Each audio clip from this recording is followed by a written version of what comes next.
Kumusta na po kayo? At dyan, lalo na po itong ating mga subscribers sa followers, viewers natin dyan sa iba't ibang panig ng mundo. Sana manawari ay ligtas kayo sa anumang uri ng kapahamakan. Lahat po ng mga problema sa buhay lumayo sa inyo. Mga sakit ay lumayo sa inyo. Bagkus, ang targetin nilang kubkubin ng mga sakit, itong mga politikong mga kawatan. At sa inyong mga subscriber ko, ilayo na kayo sa mga ganyang mga sakit. Ayan, at kabi-kabila na po. Buong mundo na po yung nagrarally. Buong mundo na po yung talagang lumalabas na sila sa kanilang tahanan para magpahayag ng kanilang saloobin sa mga nangyayari dito sa ating bansa. Kasi hodang wala na silang sahod, kasi hodang makaltasan na sila ng sahod, makadalo lang diyan sa ICC na mga nagrarally para ipakita ang kanilang pagkakaisa dito sa nangyayaring pang-aapi dito sa ating President Duterte. At bago po yan, siyempre, ay ako naman po ay concern lamang po ako sa iyo, Tito Bongbong. At alam niyo po ba, sa bawat patak nung segundo ng relo ko ay ako'y kinakabahan sa iyo. Dahil may nararamdaman akong ikaw ay nadidelikado. Kaya nga yung panawagan ko sa iyo, Tito Bongbong, huwag ka nang mag-aksaya ng oras. We are running out of time. That's why I suggest you to go to The Hague and bring back home PRRD. You know what? I will explain to you later on. But for now, this is my second time around that I am appealing to you to please follow my suggestion. Wala na pong ibang solusyon. Ipinaggigiitan ko ito na ang solusyon lang ay kunin mo si President Duterte sa The Hague or ICC para ibalik dito sa ating bansa. Now, kung mayroon siyang kaso na kakaharapin, sige, hindi na ako magsasuggest sa iyo dito litisin sa ating bansa. Pero hindi ko na i-discuss kung ano pa ito mga kondal. Ang dami na nagdi-discuss tungkol dyan. Ito lamang ang sabihin ko sa iyo, delikado ka. Kaya ganito ako. Dahil nga siyempre, Tito Bongbong kita, hindi ko matiis na mayroong mangyari sa iyo. Lalo na, nandyan sa posisyon itong aking kuya na si Kulas. Oh, bakit naman nasa...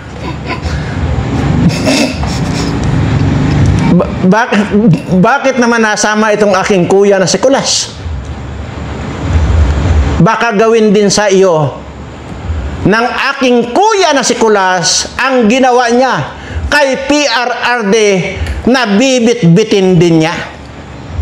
Yun ang ikinakaba ko. Sa bawat pintig, pagpatak ng oras, minuto, segundo, ay nandoon yung aking pangamba na baka kakalad ka rin nitong aking si Kuya Kulas. Ngayon po, doon sa mga makakapanood po yan, sino nga po ba itong aking Kuya Kulas? Walang iba po kung hindi itong sa akin si Kuya Nicolas Torre. Ayan.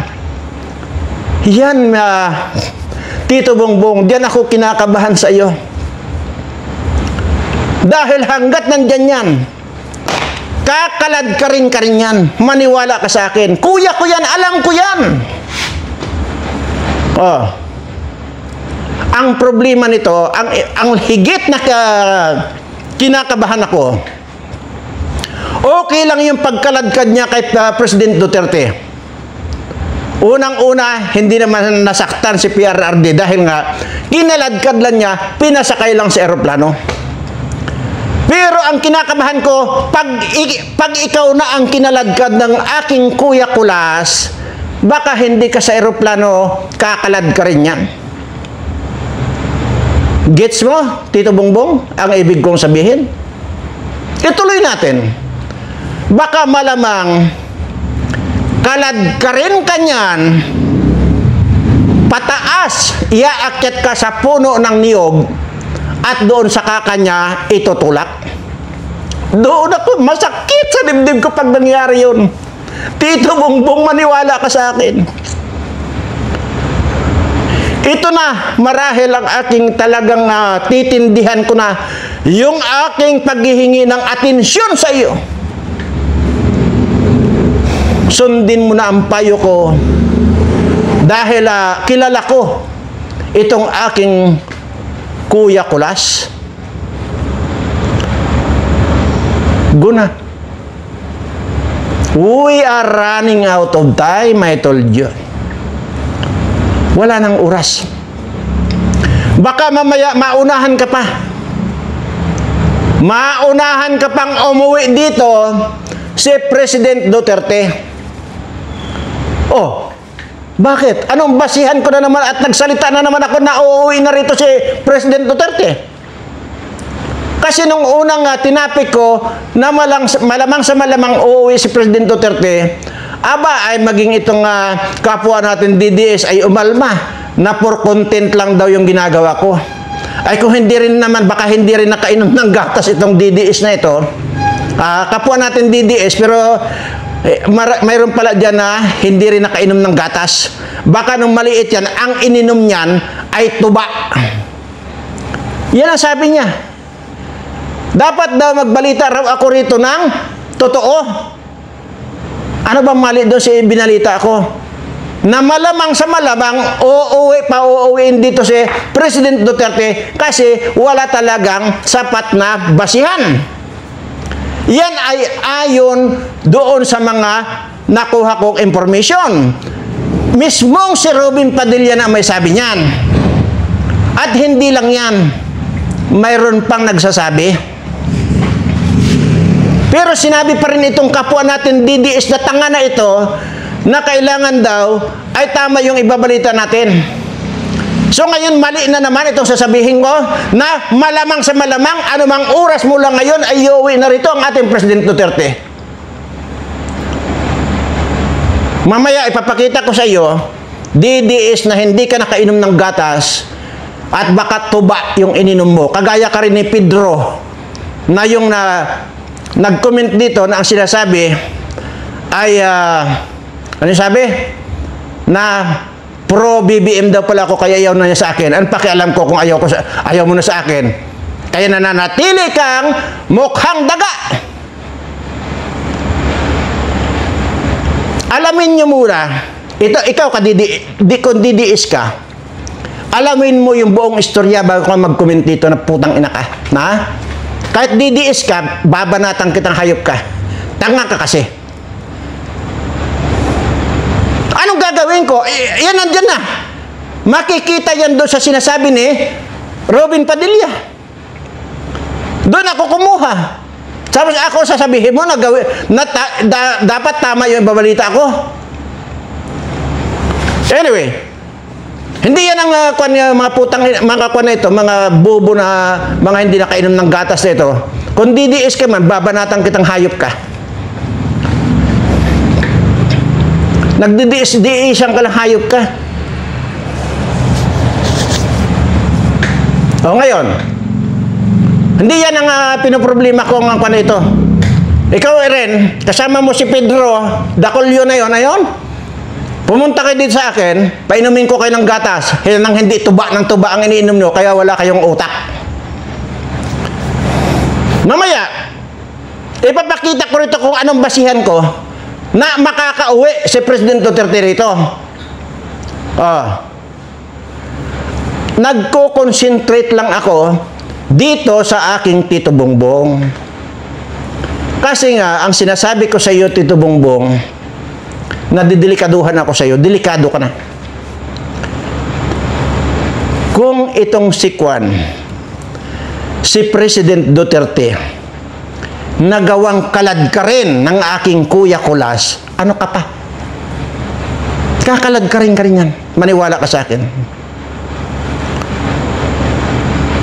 Kaya, uulitin ko lang, paulit-ulit kong sasabihin, wala na tayong oras. Wala ka ng ibang gawin, sumakay ka na sa aeroplano. Makiusap ka na doon sa ICC na yun ay gawa-gawa ninyo para patahimikin ang mga Duterte, para mamayagpag kayo na mga buang kayo. Kahit ikaw, tito kita, sasabihin kitang buang. Lalo na itong pinsan mo. Hindi lang buang. Ako ang dapat mong paniwalaan, Tito Bongbong. Maniwala ka sa akin. Huwag itong si Claire Castro na puro fake news. Abay, hindi nyo nalalaman, mga kababayan. Abay, nakapilipinyana na. Pero, para bang yung Pilipinyana niya, ay parang hindi yata bagay sa parot yung magsuot ng Pilipinyana. Naka-Pilipinyana na. Baka nito. Baka nakatanggap na ito. Naka-Pilipinyana. Ganyan din ito si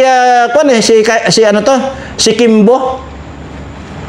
Puro nung naka-buwelo. Hindi nyo napansin? Puro Pilipinyana suot. Kaya lang, parang yung mga pinatahi niyang Pilipinyana, parang yung mga kortina. Baka yung kortina nila ang kinuhang pinagawang Pilipinyana. Itong si Parot, di ba? Nakita nyo naman, naka-Pilipinyana na. Oy, para sabihin ko sa inyo, ang binabagayan lang yan si Imelda Marcos. Huwag nyo nang gayahin si Imelda Marcos. Sa kanya lang yan. Hindi na bagay sa inyo. Lalo na kung Parot, tapos yung si Tibihin, yung hikain, na ilang bisis na kanya, ilang bisis na inatake ng hika, hanggang ngayon, nakalibre pa rin. Pilipinyana ang papangit. Lalo na yung isang congresswoman sa Batangas na parang pinutol na drum ang katawan. May mga pula pa yun. Mga Pilipinyana. Tapos makikita niya parang pinutol na drum. Ano ba yan? Dahil nakatanggap lang kayo ng parte. Wag na kayo magdine-deny. 100 million. Yun tinanggap ninyo para pumirma doon sa impeachment ni BP Sara. Wag na kayo. Kaya, gigil na gigil kayo eh. Bago tayo malayo, ito pakinggan ninyo na ipi-play ko rito. Kaya ang basehan ko dyan, anumang oras uuwi na si President Duterte. Anumang oras. Kayo mga bubo lang kayo eh. Kaya yung sinasabi ko sa iyo, na ano to, DDS ko na ang alam ko walang bubo sa DDS.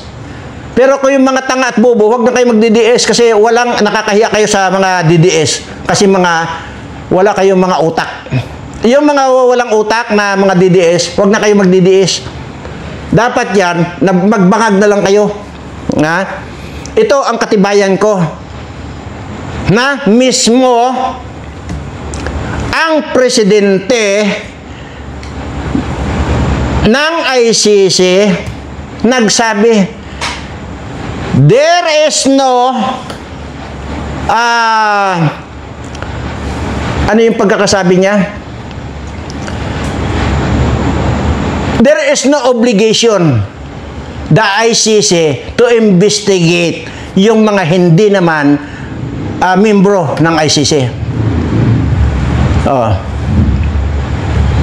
There is no obligation, yung sinasabi niya. So ano pa? Di uuwi na si President Duterte. Kaya sinasabi ko, Tito Bongbong, nako.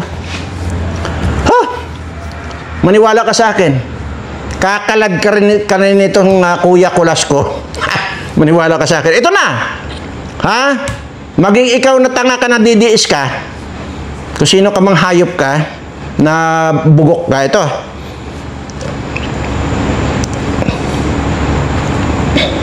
We don't have jurisdiction. Same thing I can tell you. For example, if crimes occur on the soil of non-state parties by non-state parties persons, we don't have jurisdiction. Whatever the crime is, unless UN Security Council refer the situation to us. So we have the limitation under the Rome Statute. What kind of crimes and what kind of people and the jurisdiction on the territory. Ayun, maliwanag. Yan ang basihan ko. Kung ba mayroon pang karugtong yan So since that there is no jurisdiction to hold PRRD here in ICC, there is no reason that we will send back President Duterte in Philippines. Yan ang sinasabi niya. Kaya sinasabi ko rito, anumang oras, iuwi rito, pababalikin nila si President Duterte.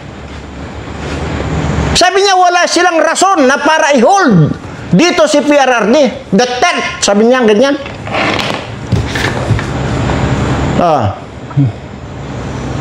Ngayon, sasabihin niyo pang fake news ako? Dito ang pagsabihin nga, tawagan niyo siyang fake news. Ito yung presidente ni mismo ng judge ng ICC.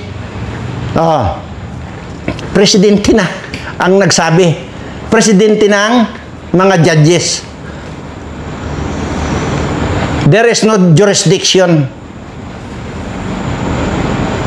to investigate Duterte. Sabi niya, Duterte daw, hindi Duterte.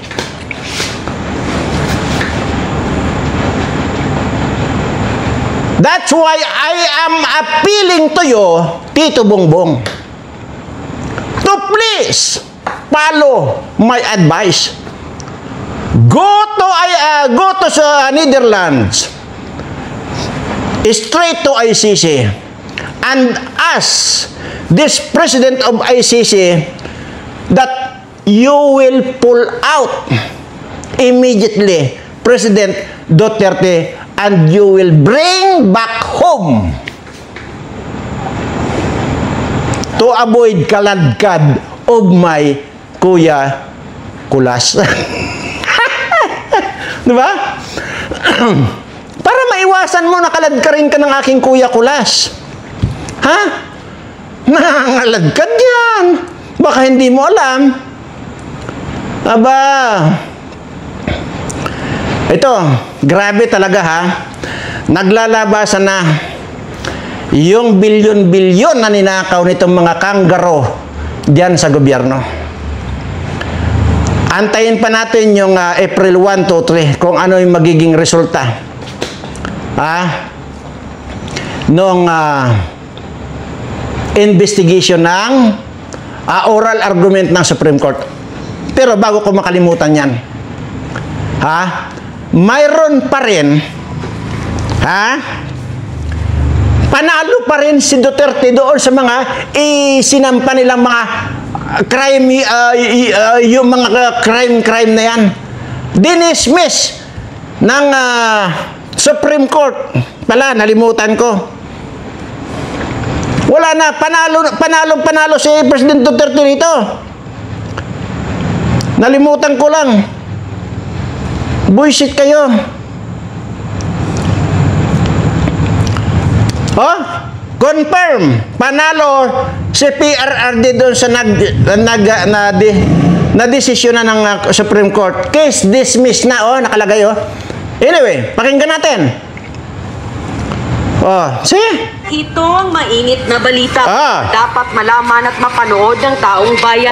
Pinag-uusapan ngayon sa mundo ng social media na tila ayaw ipalabas ng bayarang media. Korte Suprema, tila ginimbalang lahat na kumakalaban sa dating Pangulong Rodrigo Duterte matapos subukang idiin patungkol sa kaso ng AGK. Ang dating Pangulong si Rodrigo Duterte tila nasampal ng katotohanan at kahihiyan matapos ang kumpirmadong anunsyo na binasura na at gawing final ng Korte Suprema ang desisyon nito na hindi nabuksang muli ang mga kasong pinipetisyon laban sa dating Pangulo na si Rodrigo Duterte. Kaya ayon pa nga sa marami sa... Wala na, mahaba pa ito. Binasura na ng Supreme Court yung mga sinasabi niyo mga AGK na yan. Wala na. Kaya nga sinabi nitong presidente ng ICC na there is no reason for us to detain President Duterte here in ICC. Rather, we will send him back to the Philippines. That is the reason why this is my third time. I am appealing to you, my Tito Bongbong, oh my gosh! Hindi ko gusto na makita kang kinakaladkad nitong si Kuya Kulasco doon sa taas ng niyog. Alam ko yan, pagka kinaladkad ka sa taas ng niyog niyan, tatadyakan ka niyan, mahuhulog ka. Anong mangyayari sa iyo? Basag ang ulo mo. Naku, sakit. Masakit sa dibdib ko yun. Bilang tito kita. Ay, naku. Diba? Kaya, paulit-ulit na sinasabi ko ito. Tito Bongbong, ngayon palang puntahan mo na. Wala namang masama kung umamin ka na dahil sa ambisyon nitong pinsan mong penguin na ito, nagawa ninyo yung pagpaplano na yan kasama itong si Rimulya na mukhang panggatong. Walang masama, aminin ninyo, aminin mo na talagang pinagplanuhan ninyo, na talagang plano ninyo na hindi na kayo bababa sa pisto. Dahil ang original plan, dahil bata pa yung anak mong si Sandra, si Tambalos-los muna. Huwag ganun. Unang-una, Tito Bongbong, alam ko, kaya kahit na tito kita, alam ko mas matanda pa ako sa iyo. Pero ganun lang kasi ako, na kahit na dahil presidente ka naman, kaya tito kita. Once and for all, ibagbagak kanyam. Nga dapat, dahil ito'y suggestion ko, ti sundam. Amok, ito'y sarili. Nga delikado ka. Baka no ti aramidin na turi kanyam. Baka hanlang akaladkad. Baka hagupin din ka ti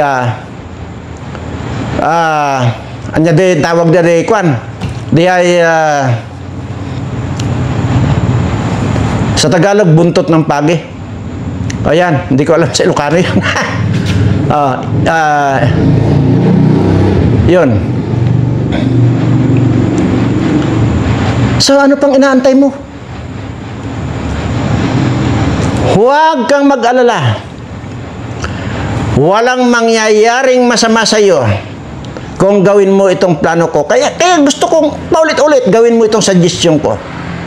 Kaya gusto kong paulit-ulit para tumatak sa iyong sentido komon na hindi ako magsasuggest sa iyo ng mali at ikapapahamak mo. Dahil mahal kita. Tito kita eh. Gusto ko lang iwasan yung pwedeng gawin sa iyo ng aking Kuya Kulas. Maniwala ka sa akin. Kilala ko. Kuya ko yan eh. O doon po sa hindi po bago lang po makapanood. Yung tinutukoy ko pang Kuya Kulas ko, ito pong si Kuya Nicolas Torre, yan po ay kuya ko. Ang tawag ko po dyan ay Kuya Kulas. Talagang matindi po yan. Pero pag sumayaw sa beer house yan, makita mo ang kimbot niyan.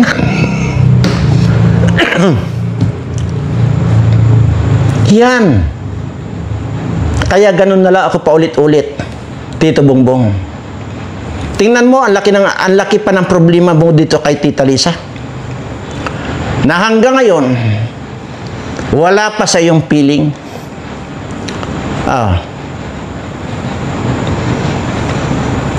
Pero hindi naman yun. Okay lang yun. At least nag-i-enjoy pa yan sa Amerika. Okay lang yun. Ako naman, bilang tita ko siya, gusto kong sige, mag-enjoy lang siya na mag-enjoy. At ikaw, enjoy ka rin. Medyo dagdagan mo pa. Yung mga dating mga isang tasa na hinihigop mo, gawin mo ng 2 tasa. Para gusto ko kasi enjoy ka. Gusto ko masaya ka. Gusto ko happy ka. Kasi tito kita eh. Kaya yung dating hinihigop mong 1 tasa, gawin mong 2. Para sa ganun, happy. Isama mo na ito si Enrile. Pahigupin mo na rin yan ng tsaa. Para sa ganun ay hindi na siya nakikisaw-saw. Katanda-tanda na halos kunin na nga siya ni Kwan, ni Bulate, nakikisaw-saw pa. Pero ito, uulitin ko lang ulit. Doon po sa makakapakinig, makakapanood dito, huwag niyo pong sabihin na paulit-ulit lang ako, paulit-ulit. Dahil gusto ko lang po talaga na ulit-ulitin sa kanya. Sa Tito Bongbong ko, lumipad na siya at kunin na niya si PRRD. Wala. Kahit pa anong gawin yung panggigipit dito kay PRRD. Sa bagay, kung mayroon akong dapat kampihan, siyempre, natural kakampihan ko ang Tito Bongbong ko. Unang-una, si PRRD, hindi ko naman yan kadugo. Hindi ko kadugo yan. Mas ikaw ang kadugo ko kasi pareho tayong kumakain ng bagoong. Ngayon, si PRRD, pagka ginipit nyo ng ginipit yan, habang, kanya yan eh. Mayroon nga doon, kung inyong napapanood dati, napapakinggan dati yung drama, na ang sinasabi nga dyan, yung habang ako'y nasusugatan, lalo akong tumatapang. Ganyan si PRRD. Habang inaapi ninyo yan, lalong dumarami ang supporters niyan. Pinapaliwanag ko na lang sa iyo ngayon, Tito Bongbong ko, dahil mukhang hindi mo naaabot ng pag-iisip mo. Hindi ko sigurado kung yung utak mo ay sunog na. Huwag kang naniniwala dito sa lahat ng mga sekretaris mo, sa mga cabinet secretaries mo, dahil yung mga cabinet secretaries mo, walang ibang inisip yung mga yan, kundi ang pira. Maging itong pinsan mo, ipapahamak ka ng mga yan. Maniwala ka sa akin, sigurado ako dyan. Sigurado ako. Kaya habang may oras pa, para magkaroon pa kayo ng reconciliation, ika nga, Huwag kang mag-alala, Tito Bongbong. Ako mismo ang makikipag-usap kay President Duterte na magkapatawaran na lang kayo. Pero ang hindi ko sigurado doon ay makamamaya matadyakan ka ni President Duterte pa nagharap kayo. Sa ginawa ninyong yan, hindi ko makokontrol yun. Pero susubukan ko. Pero wala. Kumbaga, ang laki na ng punit ng ginawa mo. Ang laki na ng sira ng ginawa mo. Pero huwag kang mag-alala, may paraan pa. Maibabalik pa, maitatahi pa yung sira na ginawa mo. Sa pamamagitan ng pagkuha mo, pag-apila mo sa ICC at aminin lahat doon na talagang sit up yung ginawa nyo kay President Duterte. Siguro naman wala ka nang pwedeng masabi sa akin dahil kahit naman sino ang tanungin mo, yung advice ko sa iyo, yun ang talagang totoo. Yun ang tama. Tingnan mo itong mga congressman na ito. Palibhasa, 100 million ang tinanggap nitong mga animal na ito. Ha? Kaya nagmamadali eh. Lalo na yung bigotilyo dyan na yung ang laki-laki ng ulo na mukhang yung ulo na may hydrocephalus. Alam niyo po ba yung may hydrocephalus? Yung ang laki-laki ng ulo. Ganyan to. Tapos bigotilyo pa. Ang kapal-kapal pa ng bunganga. Na parang yung baboy na ano yun? Inaararo yung uso niyan. Yan. Kaya kwanto walang matino dito sa mga animal na ito. Kaya sinasabi ko lang, oras nyo ngayon, darating yung oras na magkakaharap-harap tayo. At sana doon sa paghaharap natin yon ay walang aagos na sipon sa mga ilong ninyo. Dahil sisiguraduhin ko sa inyo,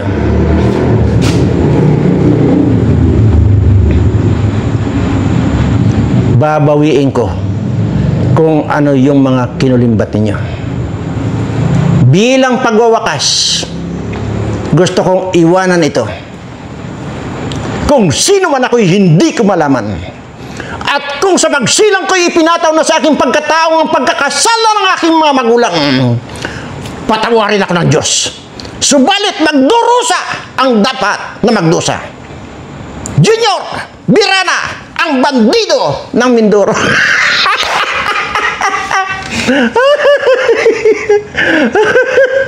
Joke lang po yan, ha? Joke lang. Wala po tayong pinapatay. At mangilan-ngilan lang yung mga pinakain ko sa mga buaya ko doon sa basement. Pero kung mahuli ko pa rin yung mga kawatan dyan, ay hindi pa rin ako ang papatay. Dahil hindi naman siguro masabing ako ang pumatay pagka pinakain ko dito sa mga buaya ko. Ay, mga buaya ko ang pumatay, hindi ako. Ayan. Okay po, muli ko pong itanataas ang aking mga kamay sa lahat po ng aking mga subscribers na may mga problema sa buhay, may mga sakit. Sana, Panginoon, ay pagalingin mo na po sila sa lalong madaling panahon. Maraming salamat, Panginoon. At siyempre, ano nga ba itong lagi ko sinasabi pagkatapos ko magdaldal? Mahal na mahal ko po kayong lahat. Ayan. Salamat po!